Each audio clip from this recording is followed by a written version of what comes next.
Welcome to Viewpoint on Ukraine Today, where we are joined by Oleh Belokolos, a Ukrainian foreign policy expert. Oleg, welcome back to Viewpoint. Thank you very much for this kind of introduction. So, since you were last here, a meeting took place in Vienna where there were 19 world powers and they were talking on how to bring an end to the Syrian conflict. What has happened, or what happened at this meeting? This kind of a diplomatic joke that the most important outcome of the conference is then agreement to have another conference. So in this particular case, we have this agreement to have another round of talks in 2 weeks' time. But if you go in details of the conference, as far as I understand from press remarks, some press information, the agreement had been reached on 3 major points. First, that Syria should be united, independent and secular state. Rights of all Syrians, of all Syrian citizens, should be protected regardless of their religion or ethnicity. And humanitarian access should be granted throughout the country. And the second part of the agreement, as there was the parties involved in the conference, asked the UN for assistance to organize talks between government and the government opposition, and the opposition parties, yeah. And the possible outcome of these talks should be political process. To change the constitution. To change, to have a new constitution, and after this or before this, probably after this or maybe almost at the same time, to have an election. And with the, that was emphasized by State Secretary John Kerry, with the UN observers.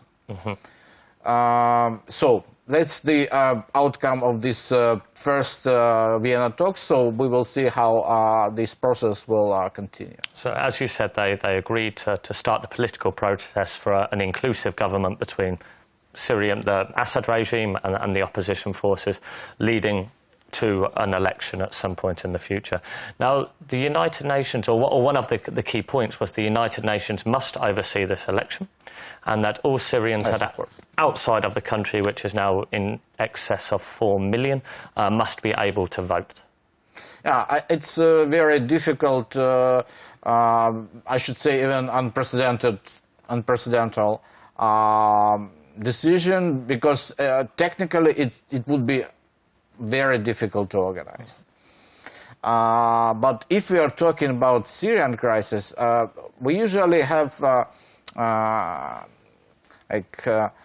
connect this crisis to the Islamic State. But I believe that the current crisis has its roots in the events that happened even 2-3 decades ago, when father of current President Bashir Assad, Hafiz Assad, started to interfere in Lebanon affairs.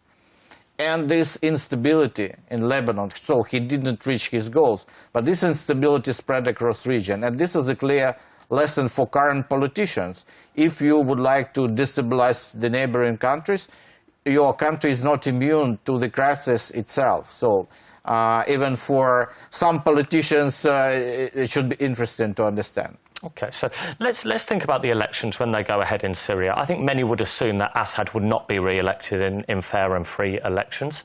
But is that something you would agree with? Yes, of course, because many Syrians, after these 4.5 years of civil war, view him as personal enemy because of this mass atrocities, humanitarian situation. So I don't think that he could be a part of political solution. Okay, but Russia were one of the 19 countries sat around the table in Vienna.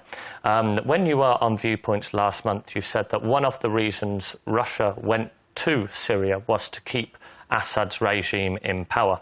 Now, yesterday, on the 3rd of November, the Russian media agency TASS quoted the Russian foreign ministry spokesperson as saying Assad staying in power in Syria is not a principal aspect for the Russian Federation.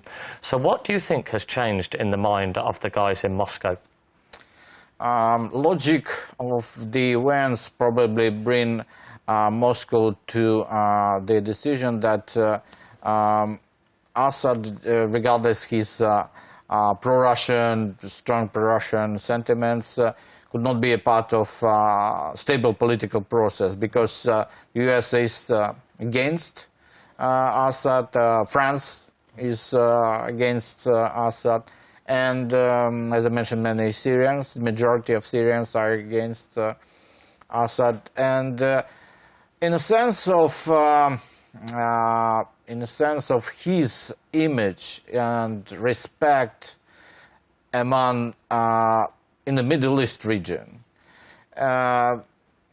during his last visit to Moscow, I think that his image was somehow undermined by all this situation, and even some neutral states in the region could not respect him as the president, as the leader. So he lost many of these advantages since the beginning of the civil war, and especially he's seen like a puppet for Kremlin last. So do you see the Kremlin wanting to distance themselves from Assad in perhaps hope of moving closer to this international coalition against Islamic State? Probably yes. Because that is where Russia would like to be, of course. And political diplomacy is a kind of compromise. So I believe that Moscow, in order to have some kind of political solution, understand that the position, like 100% towards Assad, should be changed, and they probably will gain something from it, from this. But they understand that Assad, they have a lot of information inside Syria, and we could make some suggestions, but probably even inside his allies inside Syria, his position is not so strong as it was before. So there are many things are taken into consideration when we are talking about Syria and Assad as his personality. So when we talk about Russia's airstrikes in Syria, these have now been going on for more than 1 month. They have killed a number of hundreds of civilians. What will be the repercussions for Russia? To show that the Russian is the only power who cares about Assad, about Syria, But they're not the only one. They have Iran and Hezbollah are there alongside. Who is able to fight against Islamic State. But I'm very skeptical about the future of consequences of these airstrikes. Because for me, and not only for me, it's clear that more airstrikes means more violence, more casualties, and more hate. And it won't serve the long political stable process. So one thing it also increases is refugees, perhaps. Yes. Over the last month where Russia have been conducting airstrikes, there's been a 30% increase in refugees. Do you think that is refugees going to Europe, that is? Do you think that is a direct result of Russia's airstrikes? Or would they have been going anyway? Probably yes, because these areas that they are nearby Turkish borders, and of course civilians would like to leave. They are afraid of airstrikes. They were, despite Kremlin's propaganda, we know that some civilians have been killed during these airstrikes. Quite a large number of, actually. Yes, and and people are moving into Turkey and even into Europe that suffers this unprecedented migration crisis. You would say that Russians' airstrikes in Syria are directly impacting the amount of refugees which are going to Europe? Yeah. Okay. Well, Oleg, that is all we have time for. Thank you very much for joining us again on Ukraine Today. Thank you. Pleasure. You have been watching Viewpoint on Ukraine Today, where we are joined by Oleh Belokolos, a Ukrainian foreign policy expert. Thank you for watching. Oleg, thank you very much.